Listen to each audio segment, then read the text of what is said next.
Hello and welcome to the Transcendence Exceed Show. I'm your guest host, Megan North. I'd like to thank our wonderful sponsors of the show, Quantum Awakening, Voyage of Transcendence, myself, and our lovely guest who paid to be featured on the show today. Today I am joined by a beautiful soul who I have only recently met, but I connected with her as soon as we started talking. So Carita Wong brings over 30 years of experience in the body, mind, and spirit industry. Initially graduating with a Bachelor of Arts in English language, she began her career as a paralegal, but soon discovered her true calling in the wellness field, starting as a personal trainer.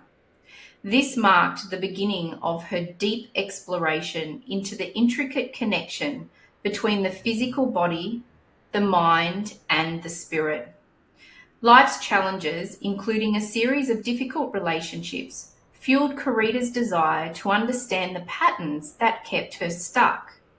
Her journey led to yoga and Hawaiian bodywork practices that illuminated how she had been abandoning herself in the pursuit of love and validation. She believed that giving more and working harder to prove her worth would eventually lead to acceptance, but it left her feeling depleted and unfulfilled. Through the nurturing practices of yoga and Hawaiian bodywork, Carita cultivated a foundation for profound self-discovery. Integrating tools like NLP and matrix therapies, she confronted the wounds of her past, ultimately realizing that true love and worthiness must be cultivated from within, not from external validation. Today, Carita is committed to guiding others on their own path to healing and self-evolution, with compassion, insight, and a deep understanding of the healing process. She helps her clients reclaim their inner power, heal deeply rooted beliefs, overcoming limiting patterns, and create lives of inner peace and genuine fulfillment. Welcome to the show, Carita. I've been really looking forward to our conversation today. Thank you, Megan. Thanks for having me here today. You're very, very welcome. Really exciting. So when you hear me talk about the journey that you have been on, do you look at yourself in the mirror differently now as opposed to how you did before you did all the work on yourself? I wouldn't say I look at myself differently. Sometimes I forget the journey that I've been on and thought, well, I'm here now. Yeah. But sometimes when I sit down with my friends and we start to talk about, what we've done in our lives, and it was like, oh my gosh, did that actually happen? Yeah. Did I actually do that? Yes. It's quite a journey. Yeah, absolutely. Yeah. And I could imagine that hearing me talk about you and the journey that you've been on, it's actually a really nice way to reflect on where you started and where you've come from as well. Yeah, totally.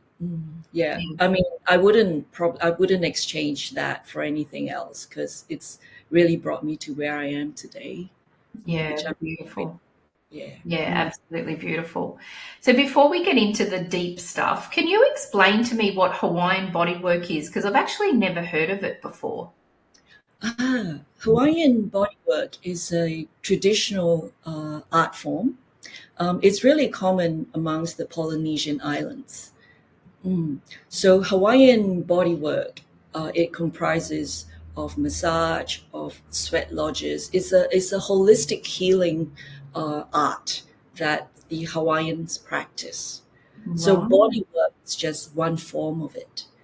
And with the body work, we actually work with the body on a physical, emotional, and mental level because we believe that our body holds our stories and our emotions. And by working with the body, we actually release a lot of what's been holding us back, and a lot of stuck energy get released, and that leads to healing. Wow. Wow.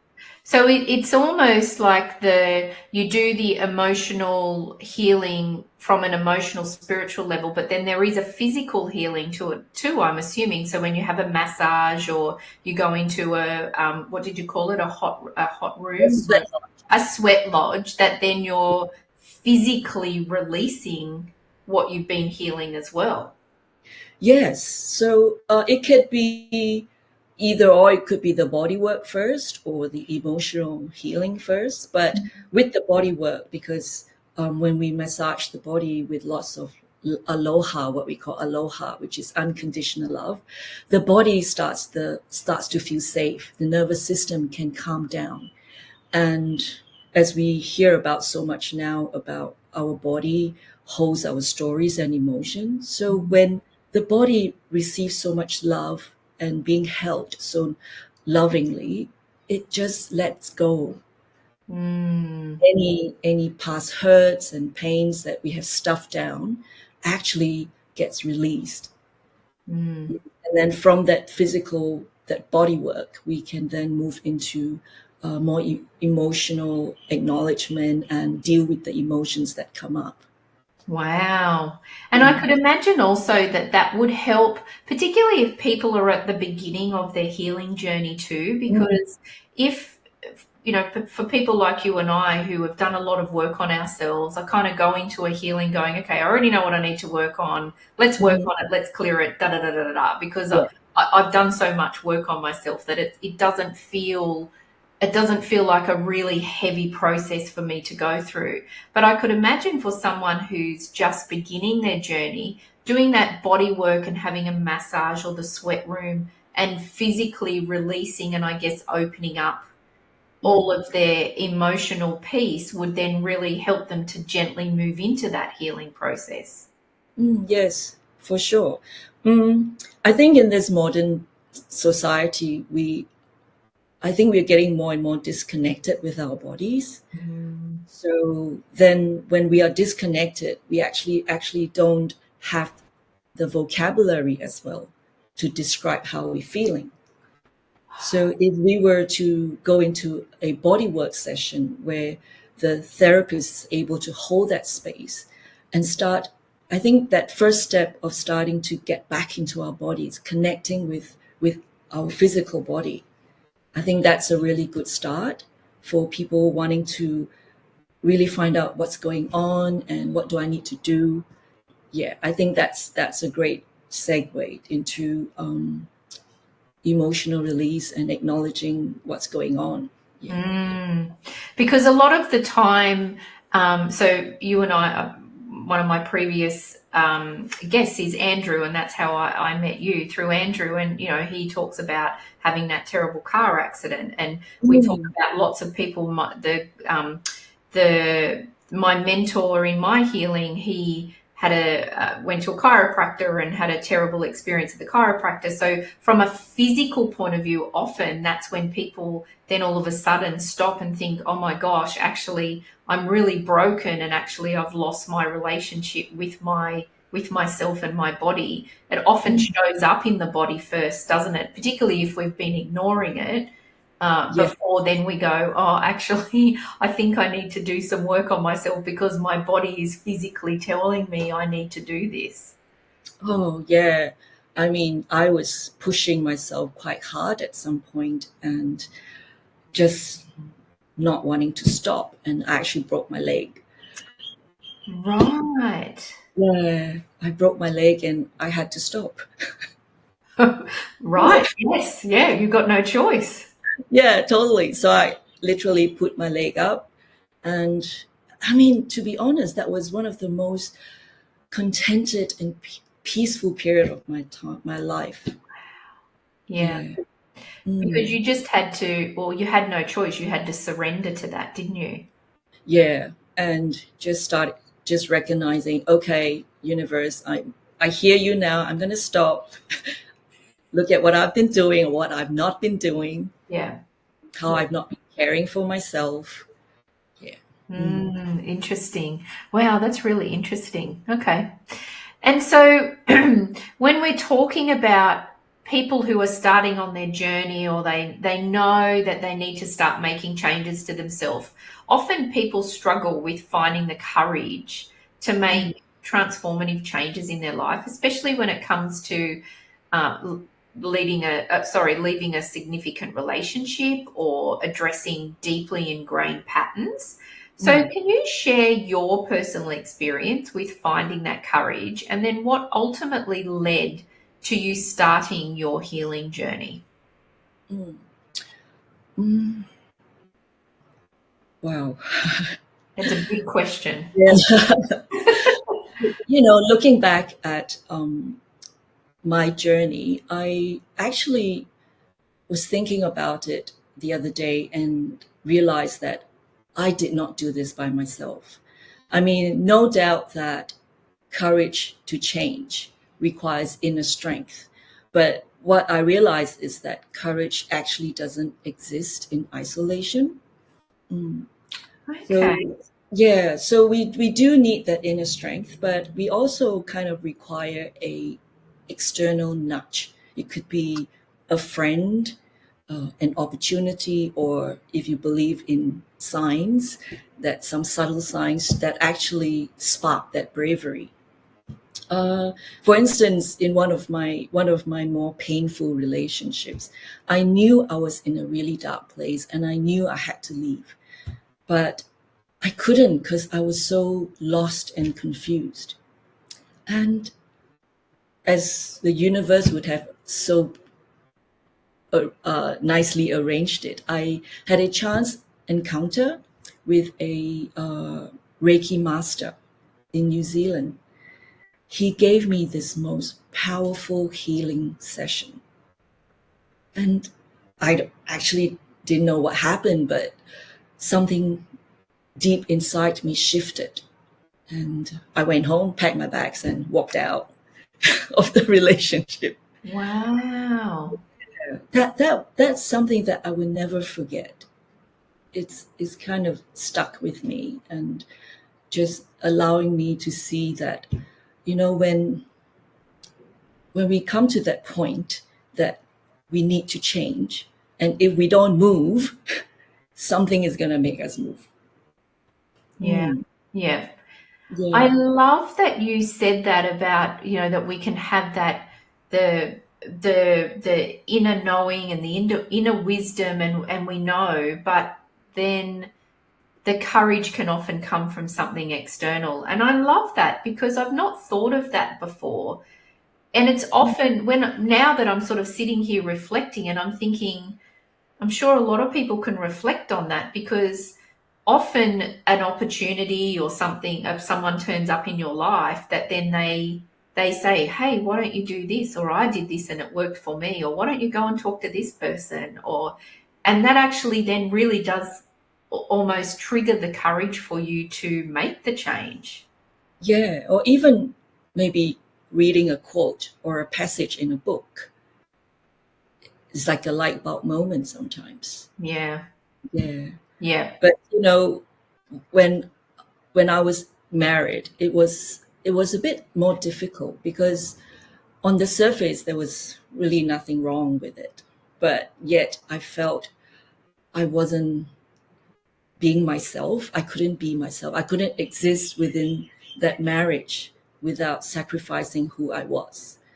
But what actually gave me the strength to take that step was I connected with a community of women who actually just loved and accepted me for who I am. And yeah, that really helped me cross the line. Wow, how beautiful. Are you still in connection with that community? Yeah, there's a handful of these friends, that these women that I'm still in touch with. So Yeah. yeah, they'll be in my life forever. Wow, how beautiful. What a beautiful gift that they gave you. Yes, yes, and Mm. I think women have this ability to be there for each other, whether it's sisterhood or womanhood, and just being there for each other. I think that's really precious. Mm, Absolutely. And I yeah. also think too that when we're going through things, we often get into our head and feel like that we're the only one that's going through this. No one's going to understand. Mm, And I think that then by connecting with someone or being part of a community, you then start to realize that actually it's not just me. And there's lots of other people around that actually can support me and just hold me and create a safe space for me. yeah, and I think it takes a good friend to sometimes tell us what we are so blinded by. You know, after although I left my marriage, but as you know, growth is not linear. So Mhm. what happened was I soon found myself in the same cycle of giving and overdoing to prove my worth when I was working really closely with a teacher that I really admired. Mhm. And my friend actually told me, she said, "You are bending over backwards. You're still overdoing. Are you looking after yourself?" And I thought, oh my gosh. Yeah. Yeah. Mm. Yeah, that realization, what she said really hit home. Mm, mm. Yeah. Mm.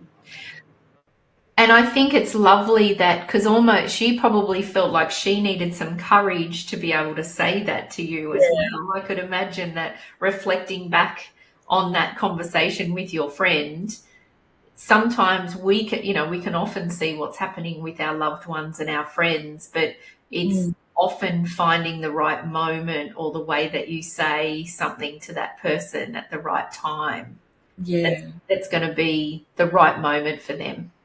Yeah, I'm always grateful to her, for having that courage. So she needed that courage to tell me, because she loved me enough to want to tell me, Mm. what she was actually witnessing.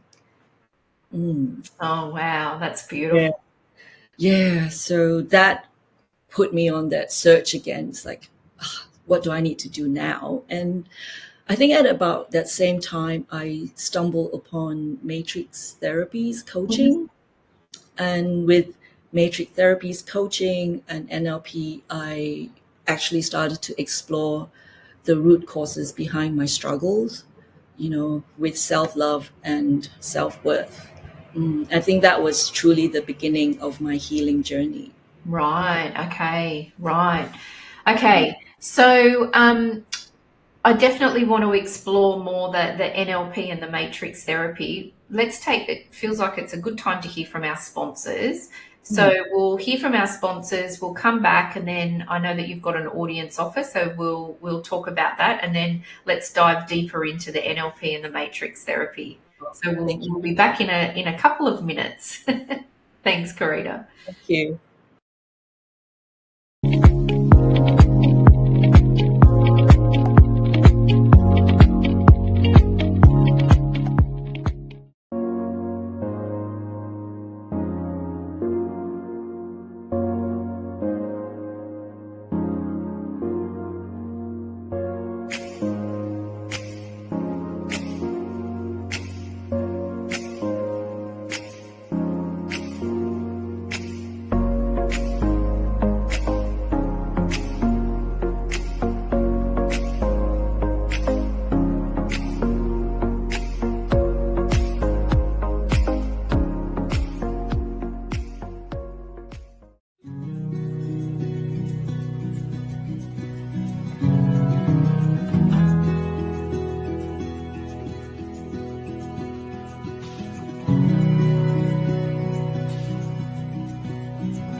Welcome back, Carita.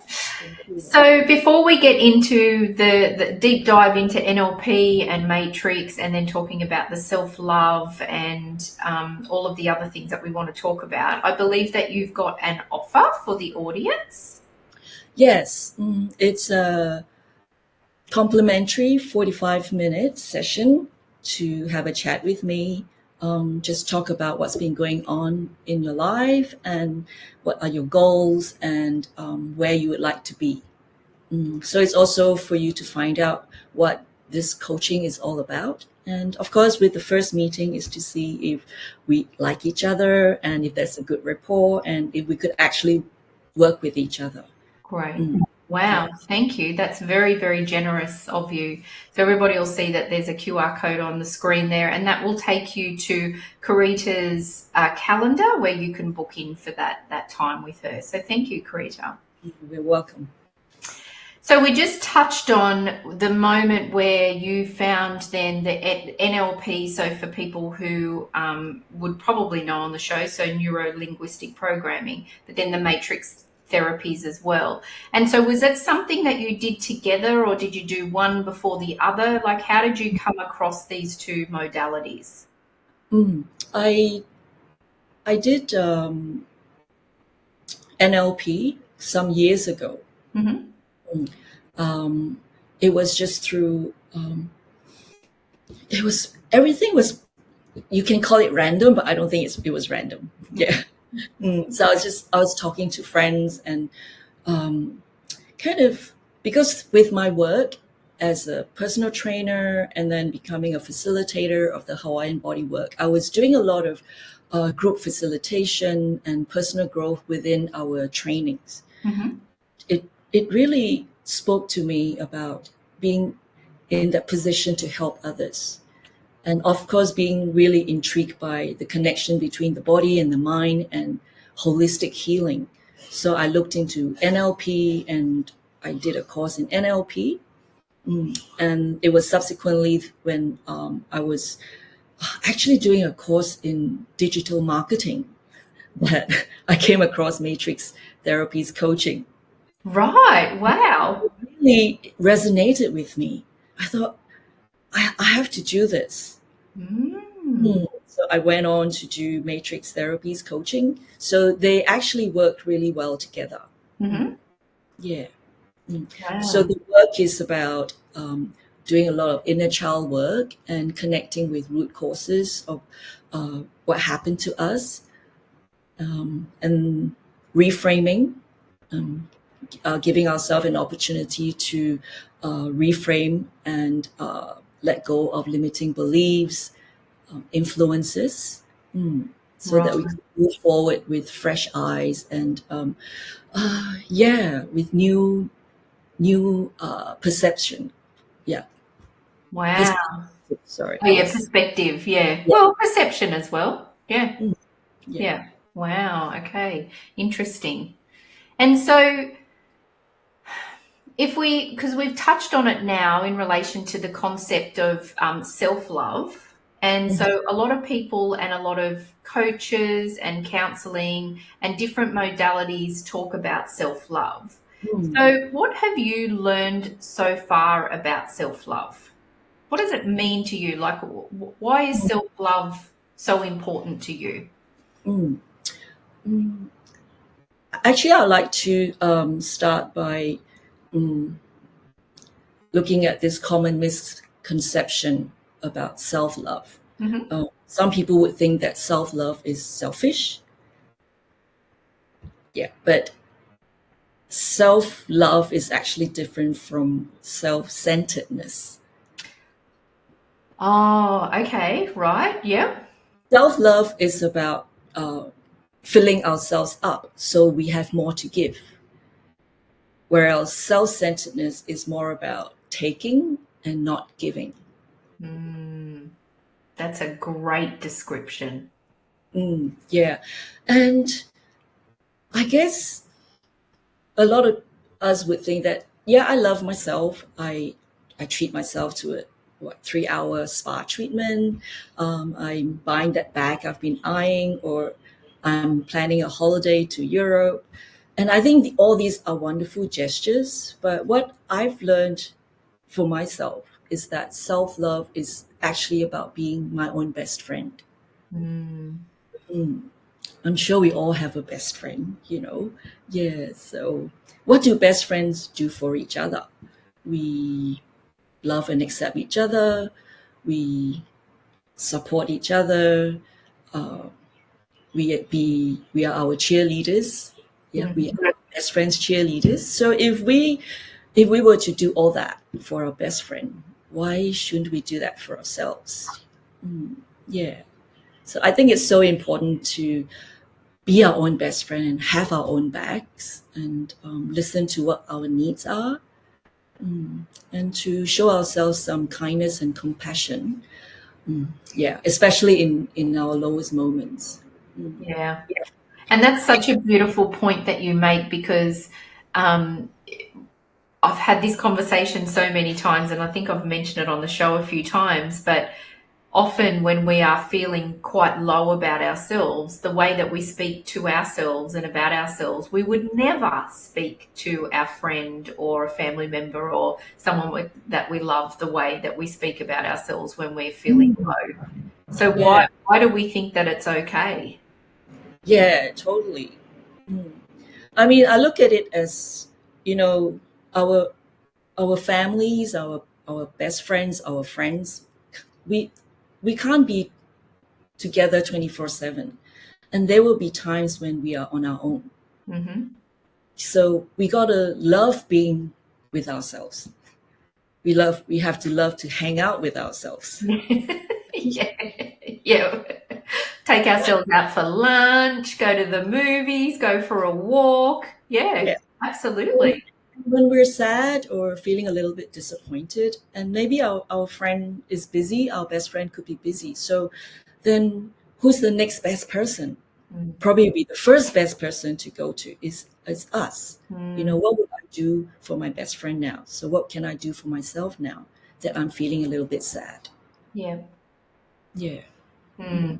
And that really ties in beautifully, coming back to your first point of self-love is about filling ourselves up, filling our cup up. How do we become the best version of ourselves when we're filling Mm. ourselves up? So if our real best, like our physical other best friend, the person that is there, isn't available, then how do we be our own best friend and nurture and love ourselves in the way that then we're going to fill our cup up?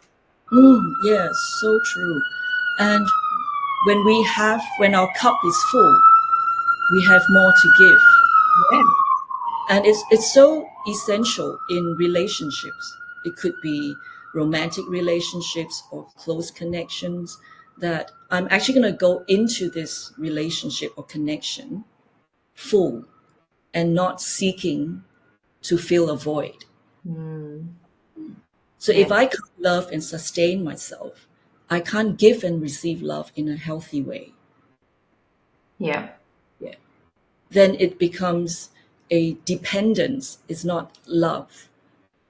I think that's when problem starts to surface, when there's this dependence that you have to love me, Yeah. when I'm not able to do that for myself, and in turn I'm not able to do that for you.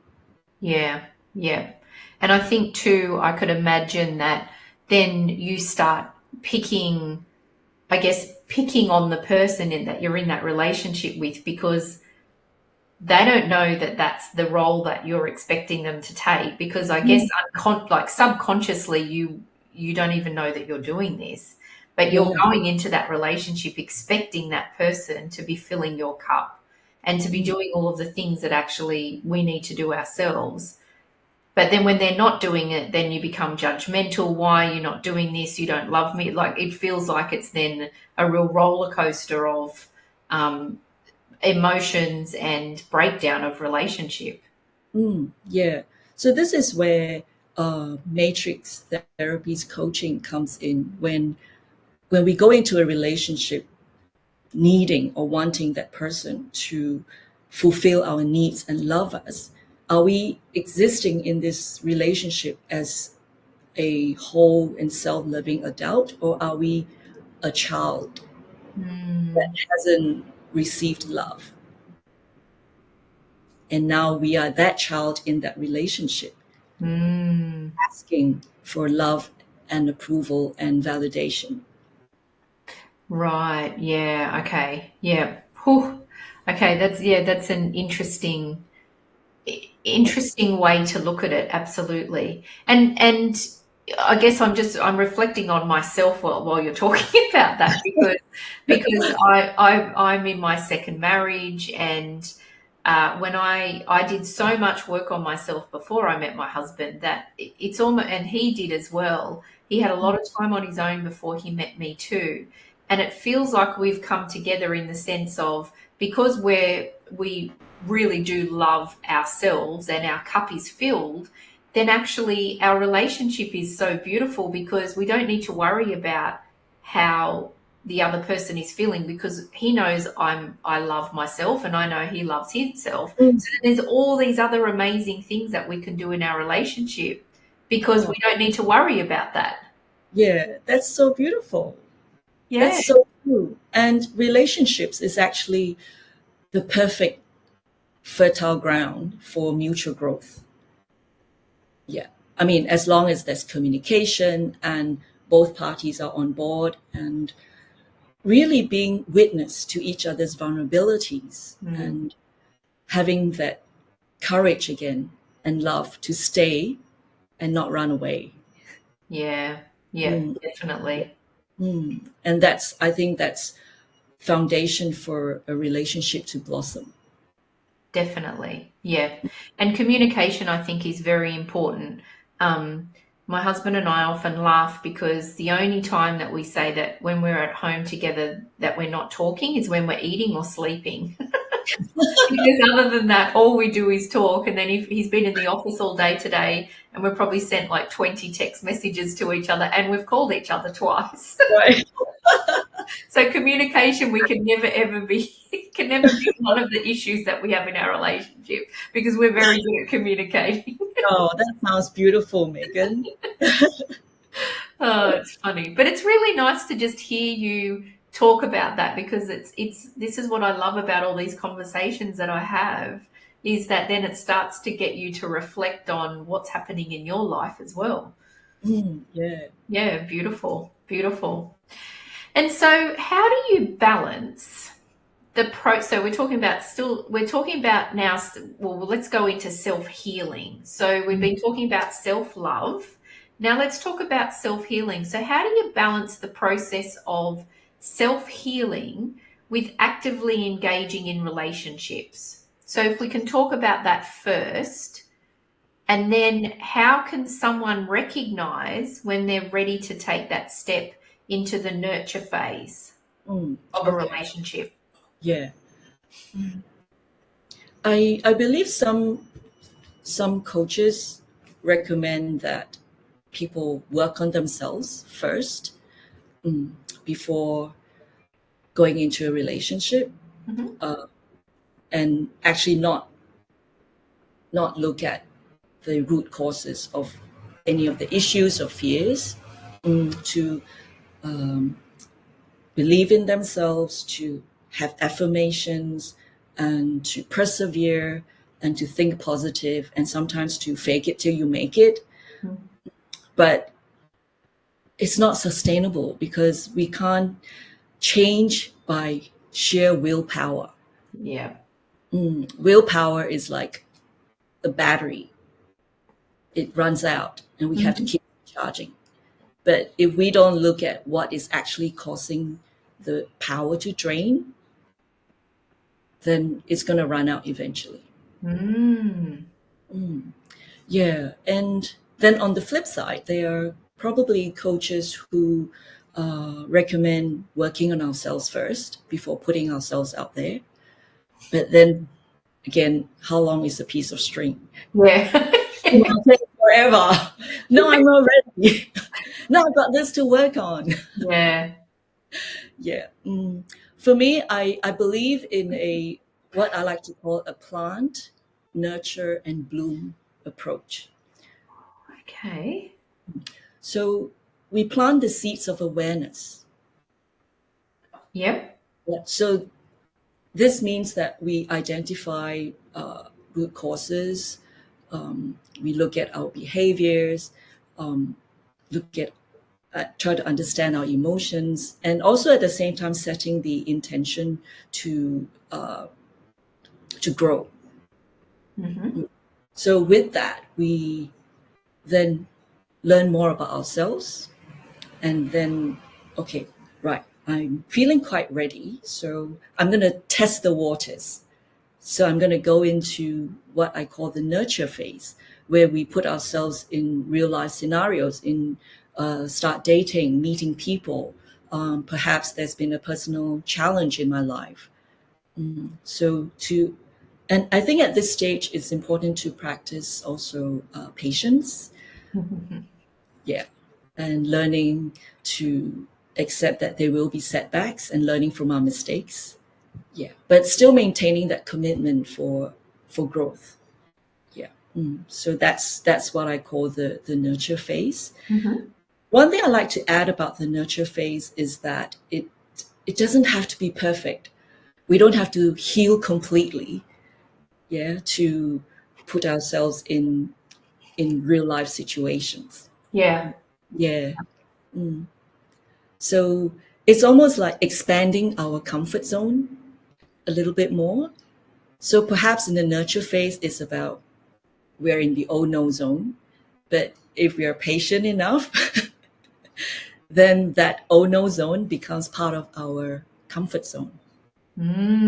That's a great example.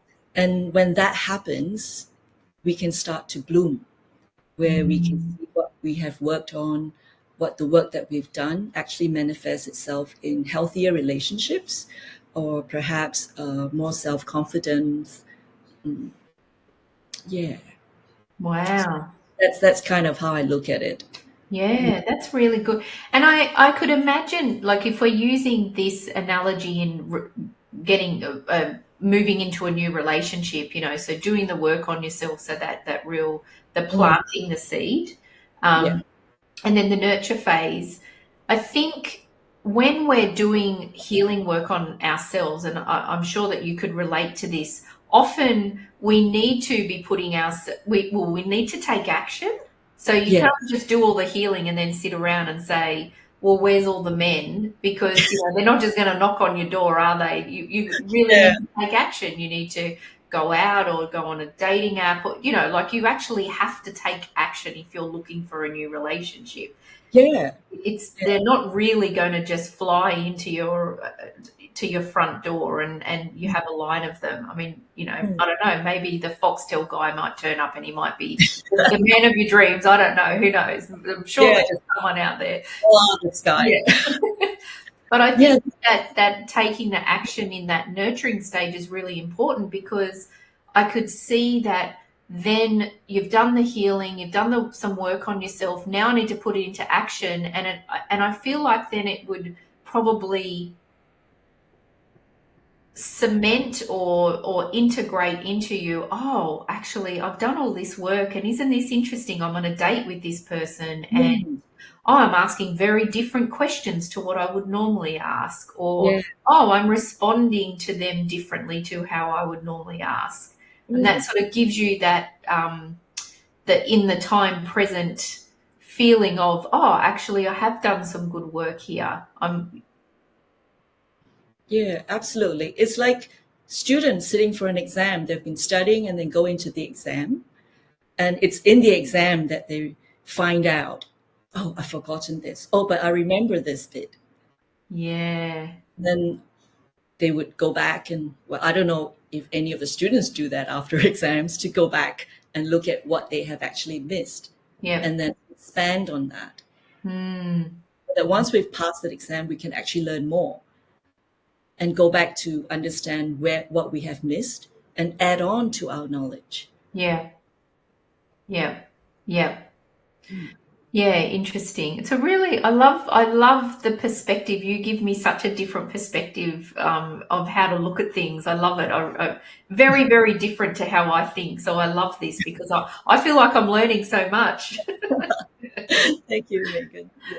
And so we talked about this before, but in relationships, maintaining individuality while fostering a strong relationship or partnership can be a delicate balance, because we don't want to be self-centered. We want to be, and we don't want to be selfish, but we want to be looking after ourselves. Yeah. So how do you see that working? So maintaining individuality while having a strong and communicative partnership in a relationship. How do you see that as a balance, and how does that work? Mm. Mm. I like to share an analogy for this one. Mm-hmm. It's quite a fun one, actually. Yeah. So I look at relationships, partnerships as going on a road trip. Mm-hmm. So you pick your car, I'll pick mine, the ones that we like and are comfortable in. So we go on this road trip and we have a similar destination being in this relationship. So for most of the way, we would drive side by side. But when we come to a narrow street or a bendy stretch of the road, one might take over and lead, but always keeping an eye on the rear view mirror to ensure that we stay connected. Mm-hmm. And along the way, one of us might decide to stop, take a pause, or take a detour. And that's where we need to signal and let the other person know, hey, can we stop? I'd like to go there. So we stop, we discuss, and decide together. Mm-hmm. Either that or we just trust our partner and go on an adventure and let spontaneity guide us, Yeah. Yeah. But, maybe our destinations change, but we have our own wheels. So we're not going to leave anyone stranded or abandoned by the roadside. Mm-hmm. So it's really important then that we take care of our own car, make sure it's well serviced, it's looked after with self-care, and fueled by self-love and fueled by love and support of our friends and family. So that should anything happen, we know that we have ourselves, but we also have the support and love of our loved ones. So yeah, that's how I see, maintaining our individuality in a relationship, grounded in clear communication. I love that. I think that is a really, really great metaphor to use, or an analogy for this. Because as you were saying it, I then got that visual of, okay, yep, you're driving down the road, one goes back or one goes forward, one's indicating to say, oh, yeah, I love that. That's fantastic. I think yeah, really interesting, Carita. I love the way that you think and you put these things into perspective, because for me, I feel like I get visual things with you, that the way that you explain it. Yeah. Yeah. Well, the funny thing is, I kind of thought about this metaphor because I get so frustrated on the road when drivers do not indicate whether they're turning left or right or stopping. Mm-hmm. And I thought, how can they not communicate? Yeah. So how are they communicating in their relationship? Yeah. Kind of how that metaphor came up. You need like a fake siren that you can go woo and pull them over and say, how do you communicate in your relationship? Do you know how important that is? Yeah. Oh, that's funny. That's funny. So can you share with us a breakthrough or a transformation that a client has had?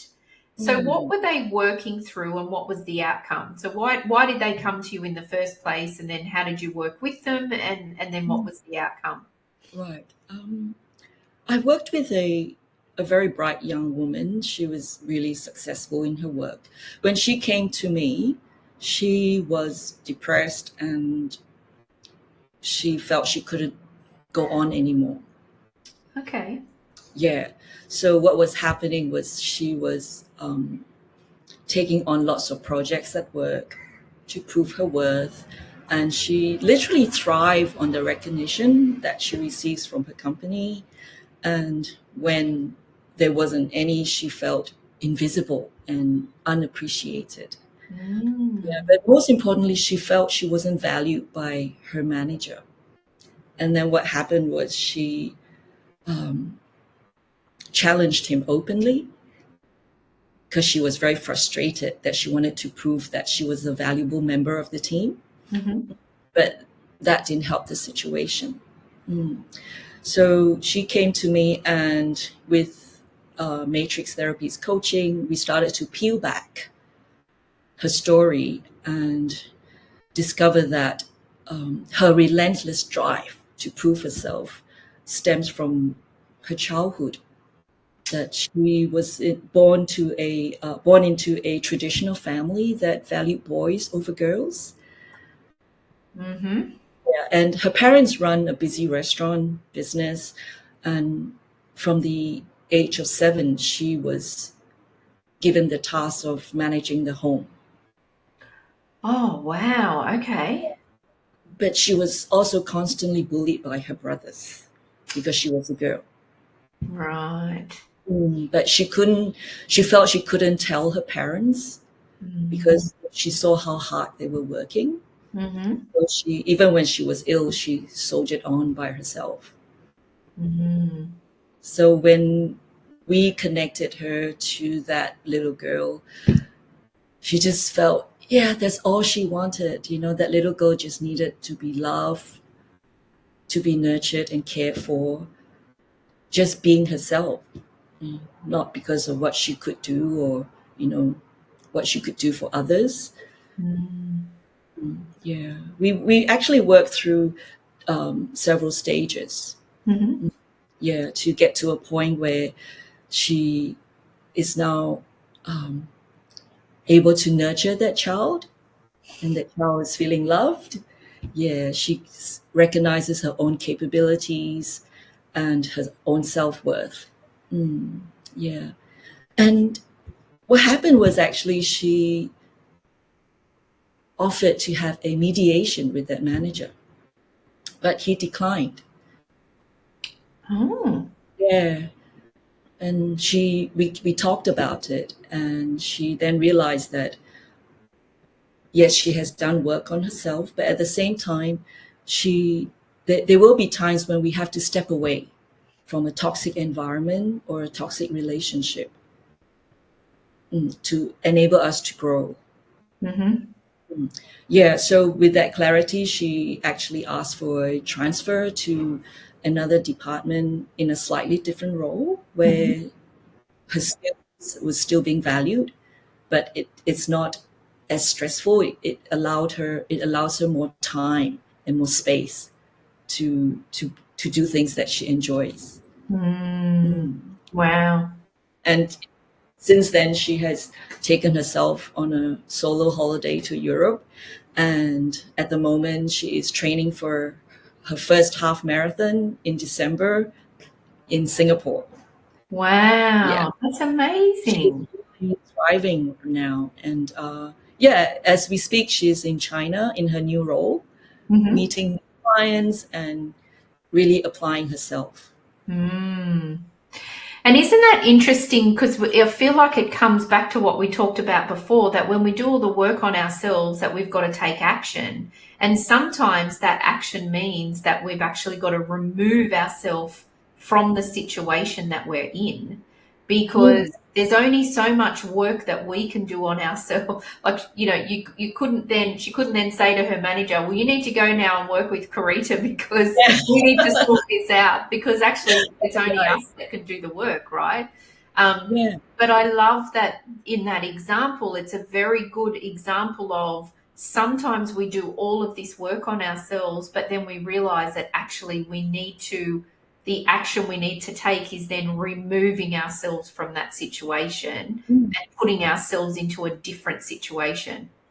Yeah, and of course that requires awareness, but also discernment and respecting that this has been my journey, but that's not that manager's journey. Yeah. And Exactly. I'm not here to change him. Yes. Yeah. Yeah. Yeah, exactly. And I think that that's what happens too. The more we, and I'm sure that you would feel this and know this, that the more work we do on ourselves, we get to a point where often I'll think, oh, I used to have this friend or this person in my life and I haven't spoken to them for so long, because you realize that your energy and, you're not on the same level anymore. So that person has fallen away. But then you think, oh, but I've made this new friend that's more on my level. So it's almost like that the more work we do on ourselves, we often move the people away that aren't at that level anymore, and then it makes the space to bring new people in. And so for her, she needed to move jobs to be able to then fit into that new vibration that she was in.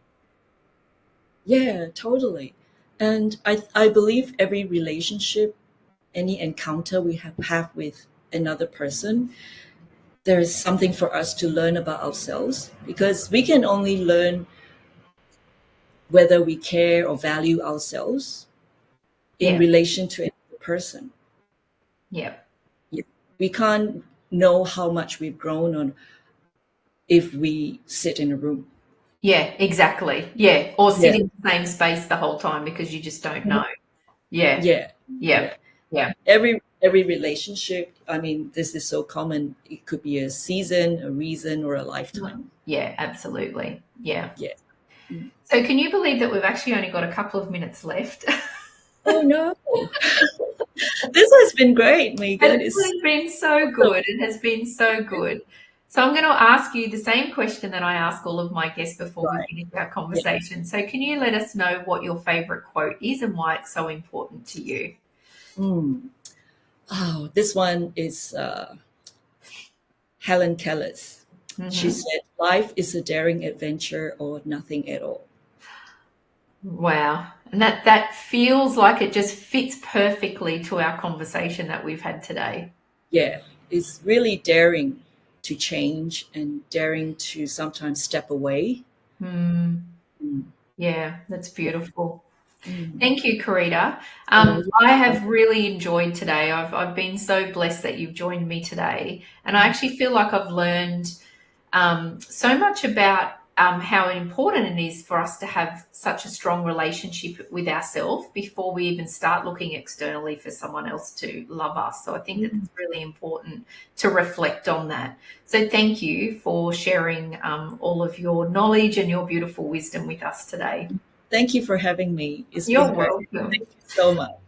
And thank you also to all of our amazing and dedicated audience, our sponsors, and our supporters. And I hope that you all have an amazing and beautiful weekend. And I will see you all again next week. Thank you again, Carita. Thank you.